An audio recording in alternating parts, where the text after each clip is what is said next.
constellations call me feeling dangerous, risk the unseen, face the consequences, life written. Till you're losing all don't give in.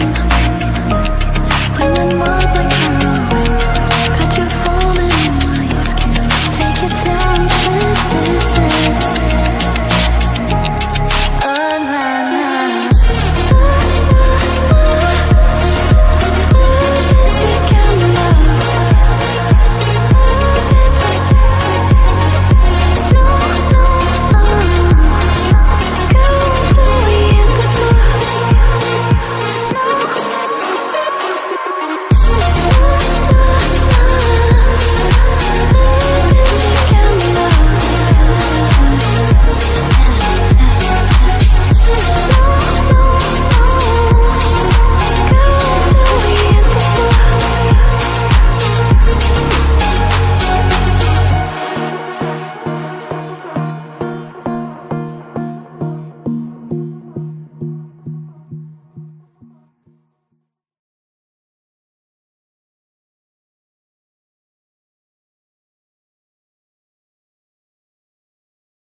While the VOR Indy Series takes its off-season, we can certainly keep you entertained with a little bit of weekend action in the Indy NXT car. Welcome along to the VOR Indy NXT Series. For the next 3 weekends, we're going to be giving you some exciting action around 3 special venues with some very quick and speedy sprint races. We're going to be doing race 1 and 2 here at Laguna Seca, the roller coaster in the South California desert.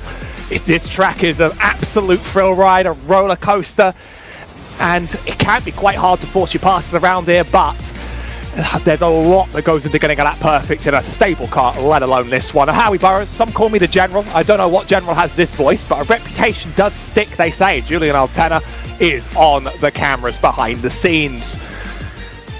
Worth shouting out that this series, as ever, is brought to you by iCoaching.co. Get instant and unlimited access to the entire iCoaching setup vault with iCoaching's All Access Pass.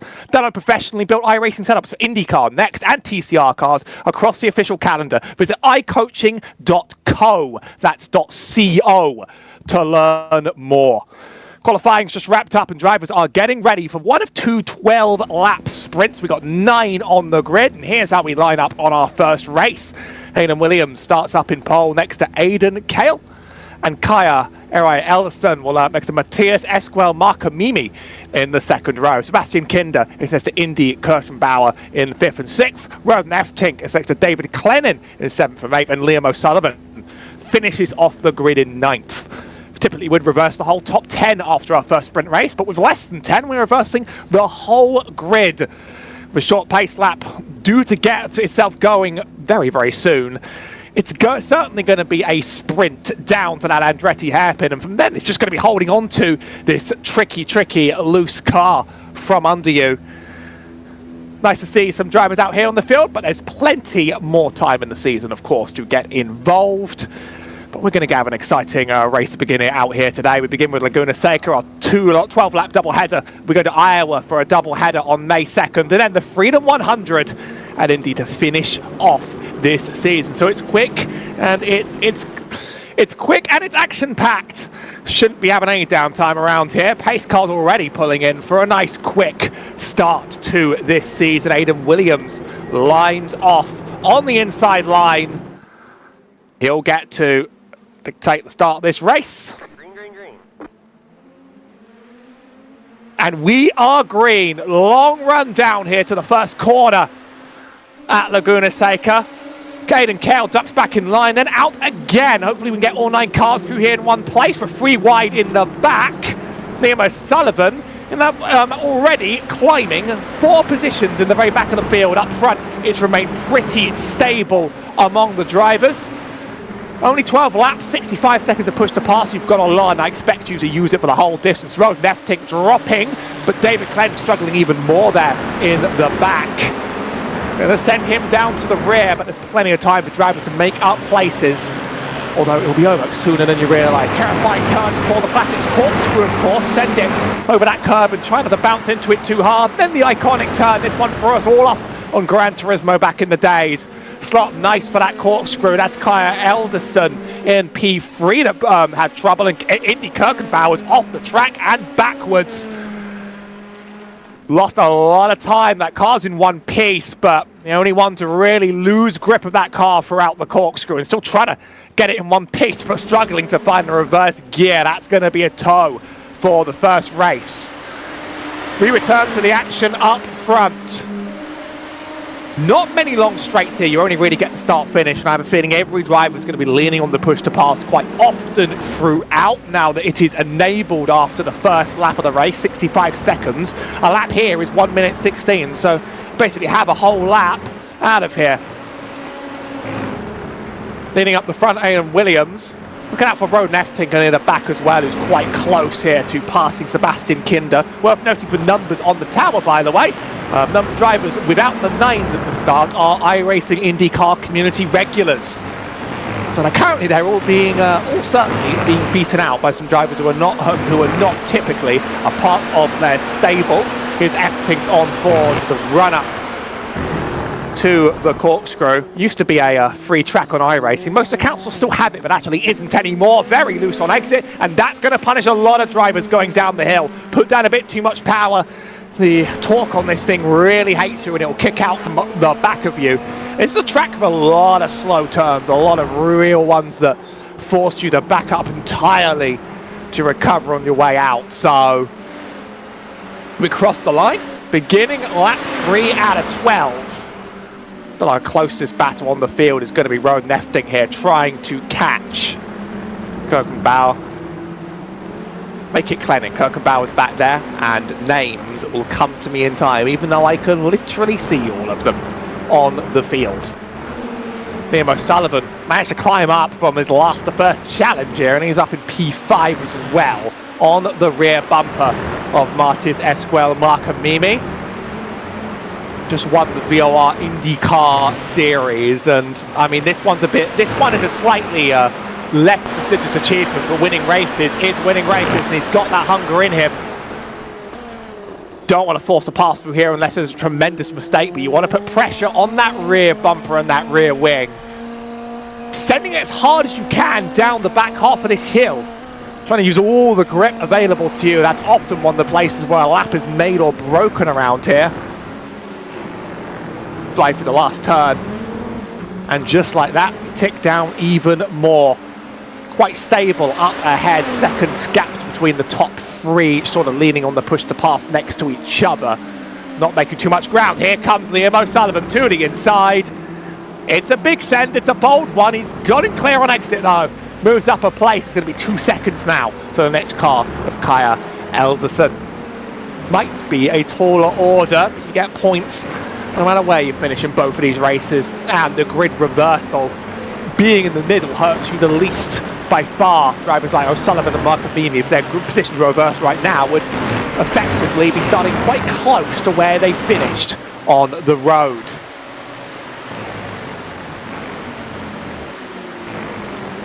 More filtering through now. That old Bubba Burger sign is quite an old school. We're going to lose it soon. This track lost its free privileges for new accounts because in part it's going to get itself a big rescan and a big repackage for the IndyCar game being released by iRacing down the line. It's also why we're seeing a lot of their tracks we haven't seen, and I reckon we're going to see a lot of new ads and signs around here. What I'm really curious about is whether we get the old layout, which I think you could bear. If Forza made it up, it is real. You actually just don't even take the Andretti hairpin, you cut all the way across the bottom of the track and straight up to the corkscrew. Keep an eye on a replay of Kirkenbauer here. So here's what happened. It's a lock-up, and it's a bad one. That's a lot on those rears that sent the car flying around, and it's pretty lucky that Indy didn't catch anyone on the way, because there was someone basically right in his way that couldn't even really make avoid the action, just had to hope that they were in the right place at the right time. Maybe starting next race from pole if he returns though, so that might be the one consolation. Struggling to find a reverse gear. There's likely a good reason. I don't want to assume that there's none at all. Here's Liam O'Sullivan. Not usually one to run the Dark Shadow paint scheme on the car, to be totally honest. With a new team, mono competition, that explains that. It gives me vibes of the old 1998 Aeros. I do like a jet black car, even if it's very, very simple. That car barely moved at all in F1, but it certainly was a bit of a feast to the eyes in its own way. Most of its field having settled out, just trying to get their laps in done, but there's not much time to go on this first race. There'll be 8 minutes of live action before we reset the grid. Here's on board with Road and F-Tink. Is our closest car to a competitor. David Clennon in the 999 on the back of the row. Looking at some push to pass numbers, and F-Tink's used half, which makes sense for about now. Clennon's barely used any. If you've not used any, now should be about the time you can lean on it as much as you want every single lap, because you don't get to save any for next race. It'll be a full reset for all these drivers.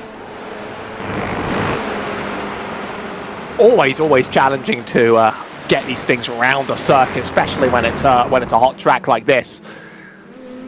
I actually did enter the first Indy NXT round that was broadcast on this channel. Obviously not in the split you guys saw, but I might have self-spun the car at Sebring and then given up. I do enjoy it, but it is certainly a handful and it is tricky. Iowa next week's also going to be an interesting struggle. Adam Williams has been pretty much uncontested off the start. A rolling start round here, it is pretty easy to hold that P1 in another mono competition car. Marked blue but with red wheels. Try and answer that one. Certainly running clean and consistent and easy laps on the field. I'm also tracking the off-track speed drivers. There's quite a few ways you can go off the circuit. It's very unlikely anyone will get a penalty. It's 15x in all of 12 laps. The sort of stuff that would get you booted out of a rookie race in comparison. But I'm curious as to who's taking the most off-tracks regardless. Actually, it's only one for our leader, Williams. You can get a wheel sort of time somewhat on the gravel. Probably don't want to be that much on the gravel. That's Sebastian Kinder. Going wide on a corner that is very easy to overcook and carry too much speed into. Might have had something to do with a bump on the inside as well. Now Kinder's going to have some time to make up. Could make it to F-Tink by the end. That might be the only position Sebastian Kinder can really hope for, though, on the road. Here's the replay. There was a bit of a hit of the bump. The bump might have actually unsettled that car. I mean, it didn't like unsettle it, but it certainly started just ploughing it in a directly forward facing direction. So up live, Road and F-Tink's getting quite close here to David Clennon, but we'll catch this one more time. From the external view, it is a small bump. That might be a Talladega Nights reference on that car, by the way. Road and F-Tink's really challenging right now for P6. He's sort of gotten alongside Clennon a couple times. Thankfully not passed while we were away, but absolutely threatening to make this a problem right now.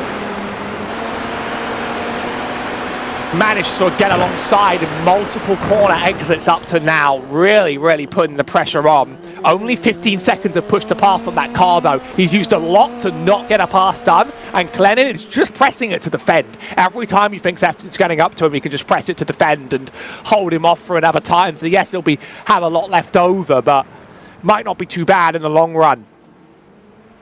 3 laps to go. Actually make it 4 because our leaders long cross the line. You look at these drivers and you think, oh, they'll be the ones to trigger the lap change. Only 11 seconds on the button for Road and F-Tink. Really running out. Lock up ahead, though, by David Clennon.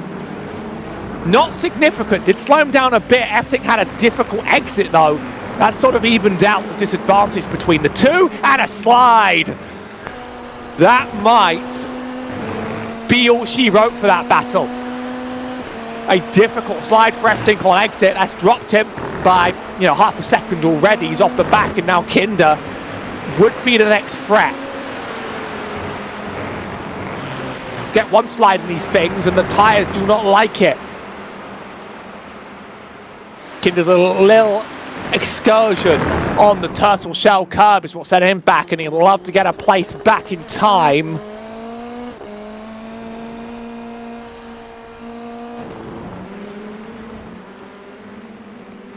We'll now be 3 laps to go when our leaders cross the line. Williams has just done so. Also has our fastest lap of the race, a 1:11.009. Aiden Kale's done a 1:11.088, so they're pretty close. But they're not quite one-on-one to each other. Now, Clennan's also gained a little bit of time on Mark Mimi. And he's got a lot of, both drivers have pretty much a lot of push to pass to work if they choose to make this happen. Few drivers in this sort of half a second bubble. O'Sullivan there, uneasy on the inputs, exiting these turns. You do not want these cars to loop around on you.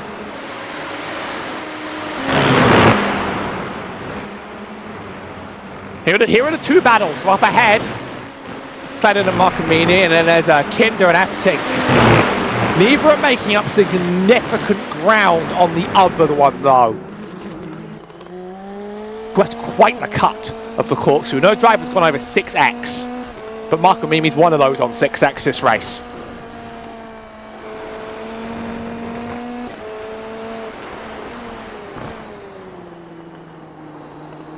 Make it 2 to go. Glennon gets close, but not quite close enough. Loses time on the exit. And somewhere down the road up ahead, maybe in a lap or time, O'Sullivan could be pressuring for that 3rd place. I don't think he's there quite yet, but he's in half a second himself. He is making up decent time. Not quite enough last lap, though, to make up this difference. One of these drivers is going to have to pull a bit of a miracle, I think, in order to make a pass happen, or some accident's going to need to happen down the line. That's a very, very poor exit, although up the hill, and Liam O'Sullivan is going to try and take that. He actually is going to get side-by-side in the corkscrew, almost thinks better of it. Elderson's out wide. You are sometimes pushed out wide if someone gets alongside you there, but he did have the space. Spooked out of it. One mistake leads to another. O'Sullivan's going to take that podium place from the back. Elderson really wants it. Both drivers effectively have no more push to pass in the tank here. Elderson has a little bit more. Make it 7 seconds. 5, 4 seconds. London's got nothing. This will be the duel for the final podium position on the first race. Elderson to the inside. Really threatening. Doesn't even have a wheel alongside, but trying to get out of line in every turn here. Could lose time in the long run doing that. We'll get one more push down that straight with that button. Might be all he has. Hayden Williams due to cross the line soon, being a pretty faultless race, but all eyes are on the P3 right now. The race very defined by mistakes. It's very defined by forcing them out of others. I do think that battle's going to end the same way it is, so we can focus up ahead on Aiden Williams, or Adam Williams. There's an Aiden right behind him, and that's my excuse. Who has led all 12 laps on the first race, and we'll see what he can do from the back for race 2. Elderson not really able to mount a battle on O'Sullivan in this time, so O'Sullivan goes from last to 3rd on that first race. Might be able to do it again because he'll be jumping right to the back for the next one. Elderson frustrated on the microphone, not at O'Sullivan, but just frustrated at even having lost that in the first place. Your finishing results around 1, Adam Williams, Adam Aiden Kell, then Liam O'Sullivan, Kaya Eric Elderson, then Martez, Esquire Markamimi, David Clennon's in P6, Sebastian Kinder's in 7th, Roden Neftink is an 8th, and Indy Kirkenbauer did not finish. And we almost have no time to go until we do it all again, but we do reverse the grid. Well, fastest driver sent to the back, Liam O'Sullivan gets to do it all again, and if you consider that he went from last to 1st, could he go from 3rd to last to 1st? Interesting question.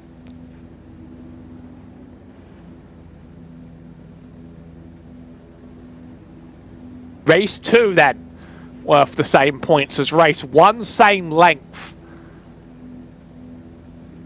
Kirkenbauer will lead the pole ahead of Eftink, Kinder, Klennin, Markamimi, Elderson, O'Sullivan, Kale and Williams.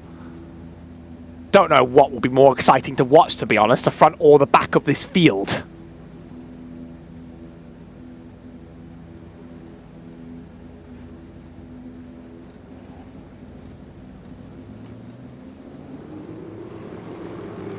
Because some of these drivers in the back are going to be sending big sends, but Kirkenbauer probably not the slowest driver here, to be fair. Kirkenbauer's probably not the slowest one, just had a really tough time of it in race 1, and so has been granted one more chance at glory up at the top.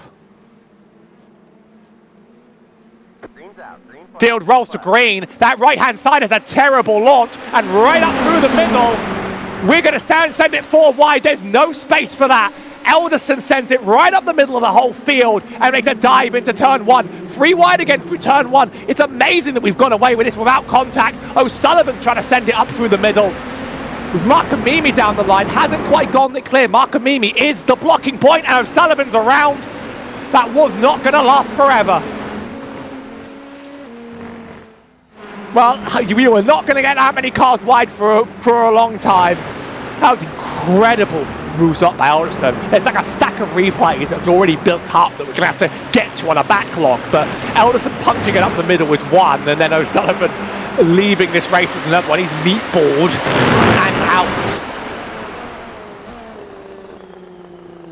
Here's Kinder leading P3 on the chase. Every driver in less than a second of each other. Lots of room.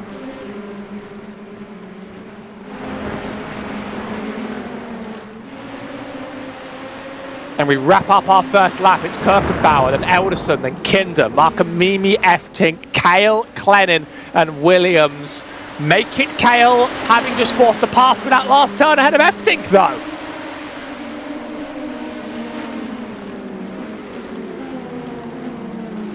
Further back, quite a bit of side-by-side. Drivers really trying to shuffle out now. Markamimi swoops back into the P3. Alan Williams trying to make up that time, but hasn't quite made the heroic moves yet. There's time. We're on lap 2 of 12. Here comes Kinder. Passed by Kale.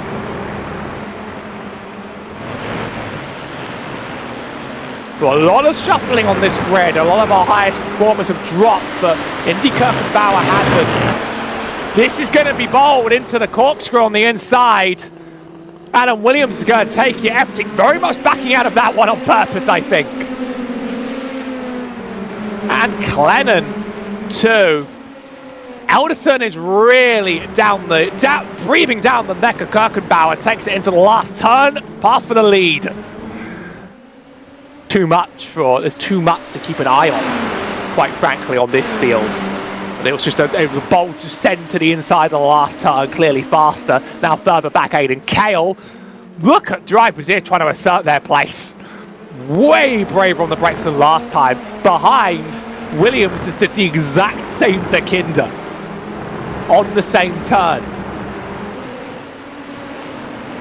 Still, Kirkenbauer could make up some time here. I'll keep you updated on the laps because who knows what's happened to the lap counter. We're on lap 3 of 12 right now.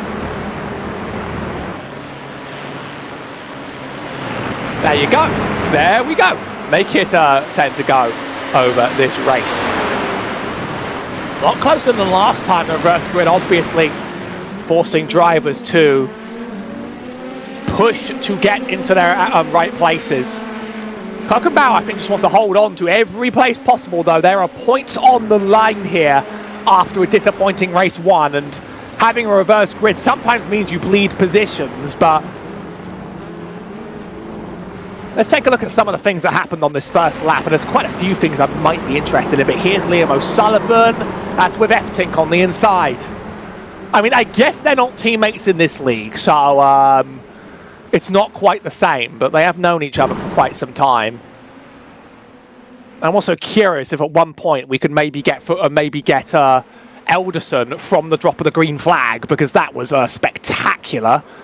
3 wide and the car in the middle. You can see that O'Sullivan does move a bit much to the inside, but when you're in a position like that, pin 3 wide, you sort of make a choice, and sometimes it's not right.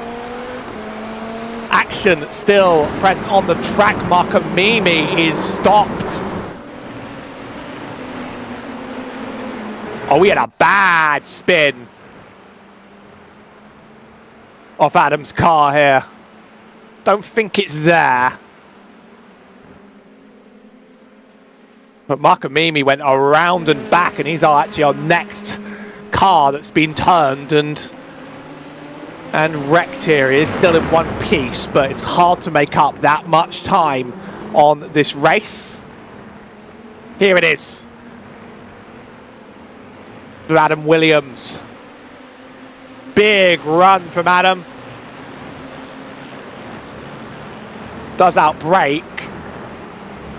A poor exit, and sort of Markamimi just flies right into him on the outside of the turn. Only one car truly affected. The battles here are intense and relentless. Gokun Battle lost P2 to Aiden Kale, but now has a 1.6 second gap to Adam Williams, who is a bit inevitable. I mean, like Parker Bauer's best lap's a second slower for the record, so certainly there's a degree of inevitability, but let's see how long we can really be held off and how many points could be on the line here. Indro Neftink on Sebastian Kinder.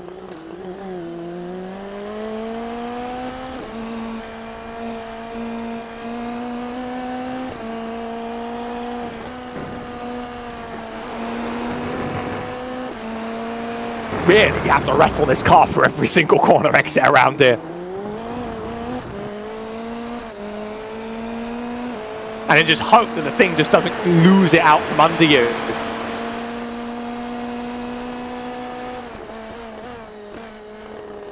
F-Tint's got a bit of a run, but not a significant one. And Clennan's a part of this as well if something happens between these two. That's another place that's on the line.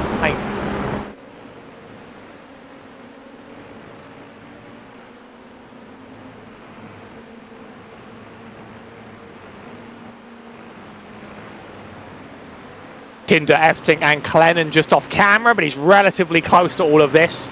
There he is. Elderson, though, might be able to come out with this race win in time. I might be calling it a little bit early, but Elderson's laps were fast last race. They're fast this race. Incredible driving off the green flag got him up there, and then at that point, Kyle Elderson, I mean, like, you could, Adam's a little bit faster, but a little means a little. Aiden Kale's going to have to catch as well. I would love to see the drop of the green flag and just the send through the middle that was made here. Because, I mean, 4 wide was absurd. There was at least one car that was sent too wide, but that line on the left-hand side, right-hand side got a horrible jump. Elderson was the only car of any pace, and that's just how you fly past the whole field effortlessly. I'm surprised they kept it going 3 wide for that long. That's usually never a thing you want to do further back. But you are in a panic when you're in the middle. And that can lead to errors.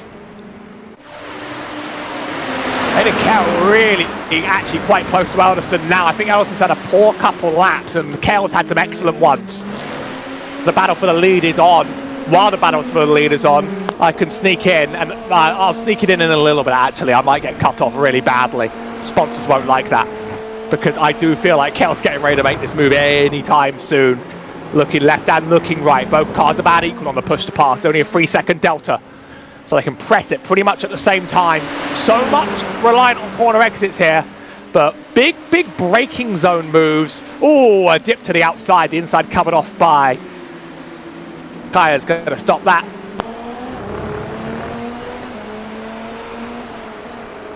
And that's the move. Road Neftink, by the way, off the track, drops a place as well. Don't think he went back backwards. Oh, it is an edgy move, let me tell you that. I can see how that one happened looking back at it. Kirkenbauer drops another, goes wide very badly, and that'll be P3 done. And Markamimi's car is in bits. I don't know if we caught that one, but we're going to need to take a look at quite how it ended up looking like that. Even I didn't catch that, and I've got my own angles. Oh, the Indy NXT, the Indy Next car does Indy Next car things to you there. You're probably wondering how Markamimi ended up in that situation, but you might not end up in that situation with our sponsor, iCoaching, where you can get instant unlimited access to the entire iCoaching setup vault with the all-access pass, professionally built iRacing setups for IndyCar, Next, and TCR across the official calendar. Visit iCoaching.co, that's .co, to learn more. I usually don't do slick ad reads like that, let me tell you. Like, I'm learning. You have to learn from others sometimes in the game. Difficult day, but I won't be last on the road. Because Liam O'Sullivan got meatball for still hasn't repaired that, by the way. That's shocking. There must be too much damage we've done on a car that for Liam O'Sullivan barely looks completely wrecked. Running out of time in this race, and we largely sailed it out. Aiden Kale got that move done on altitude. I think it's going to run away. Adam Williams is 2 seconds back, and there's only about 3 laps to go here.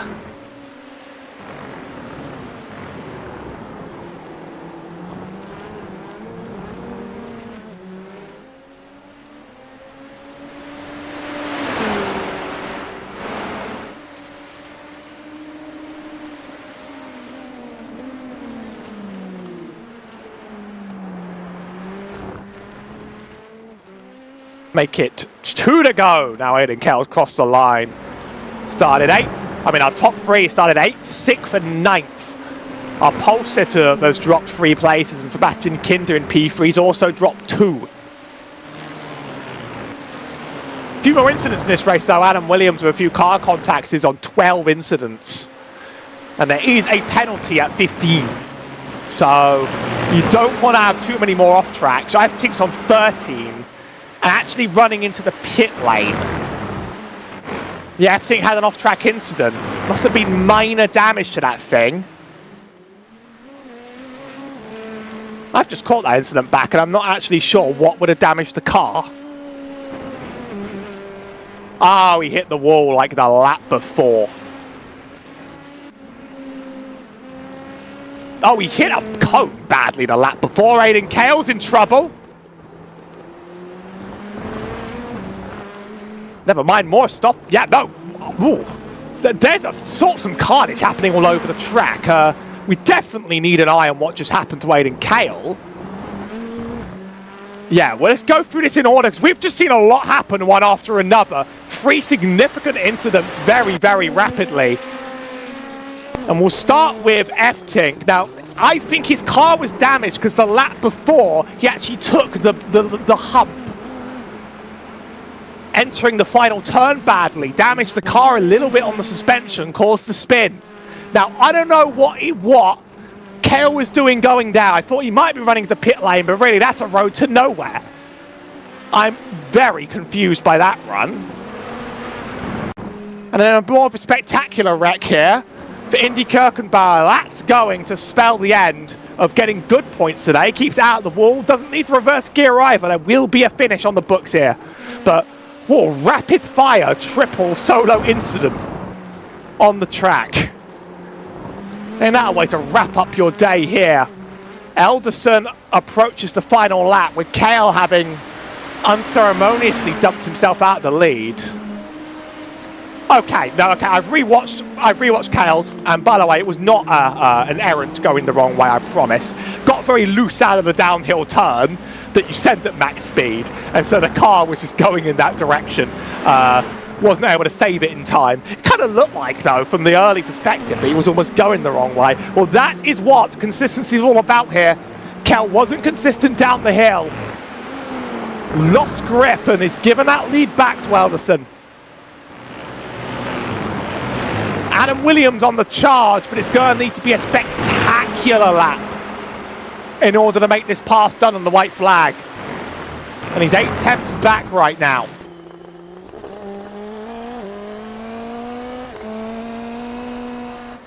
Adam's going to come out by far our biggest beneficiary in the championship out of this first race. First and a second on the board. Don't discount Elderson at all, though.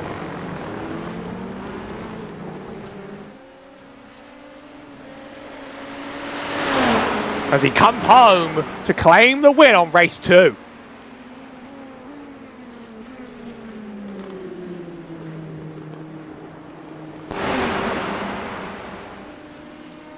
Two fun races here at Laguna Seca, almost exactly as long as they needed to be honest, on the track. Here's your results for race 2. Kaya Ere Elderson finishes out in P1.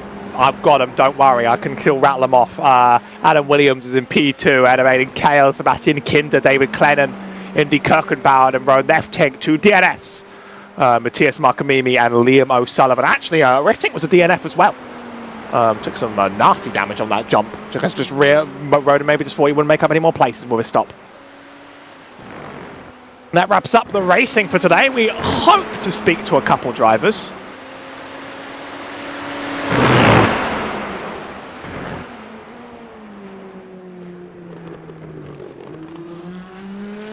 Let's talk to Kaya Elderson, winner of race 2.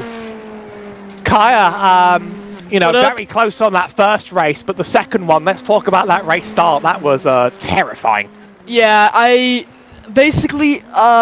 knew when the flag was going to go green. I didn't know when the other ones went, and I just got in the middle, and I was like, I'm going for it, and I went flat out, and I actually did get a 0x from that. It was super scary, but it happened.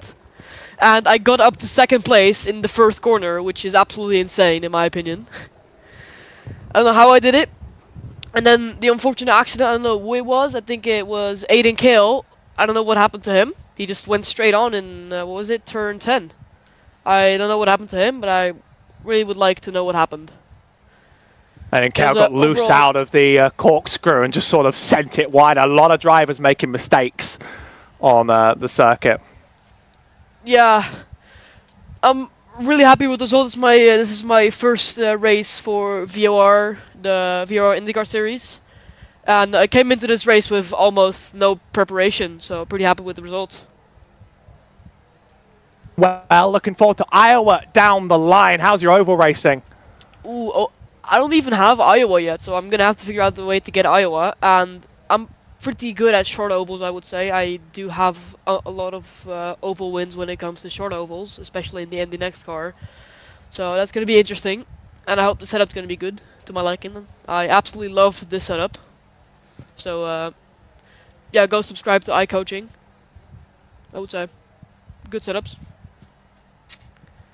Well, I think you provide a lot of excitement for these races, and that was a lot of fun on the track. Our race 2 winner, and got some good points, I think, in general. That's Kaya Elderson.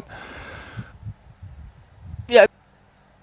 I did not mean to cut him off like that. Okay. Yeah, this is why we don't give commentators the button. But we do have a We do have a race at 1 winner as well. If I'm not wrong, that's going to be Adam Williams. Adam, winner of race 1 and almost in race 2. Easily the best championship haul out of this day here today. How was your time on the track? Well, the first race was nice and sedate. I liked it. The second race, chaos. So, yeah, I know which race I preferred in any case. Do you prefer action or do you prefer peace? I mean, that depends on the kind of driver. Easy wins. Easy wins every time. And the first one, I'm not actually, no, to be fair, the first win wasn't easy. Who was it that was behind me? I've forgotten his name. That's really bad. But yeah, he kept me honest the whole way. Every time I made a little mistake, he'd reel in a couple of tenths, and then he'd make one, and I'd extend a couple of tenths. So I think we were actually quite closely matched.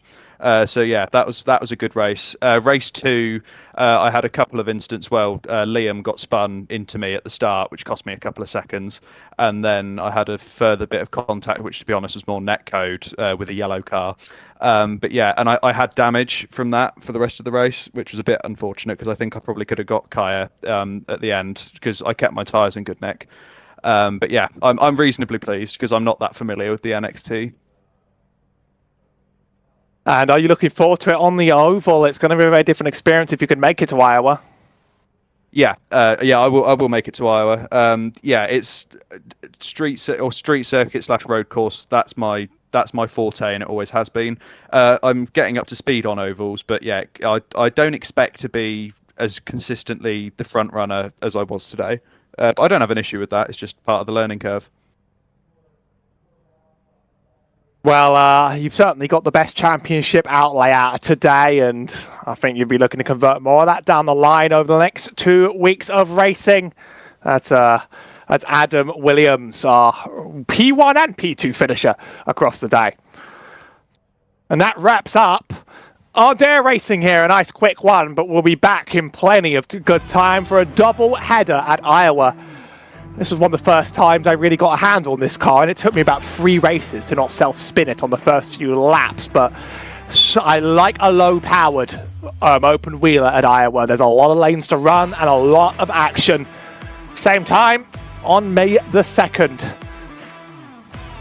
But for now, that's going to wrap up the show here today. Big thanks to all of the drivers, of course, for making it, and Julian Altena for providing production here today. I'm Howie Burroughs, wishing you a very good evening.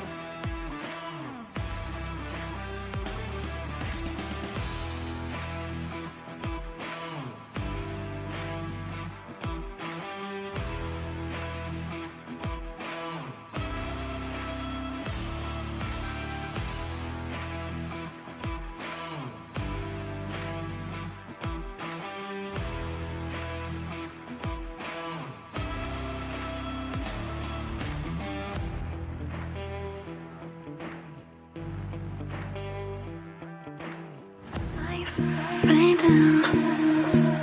Till you lose it all and don't give in. When it mob like we're rolling, got you folding on my skin. Take your chance, this is it. Oh, nah, nah.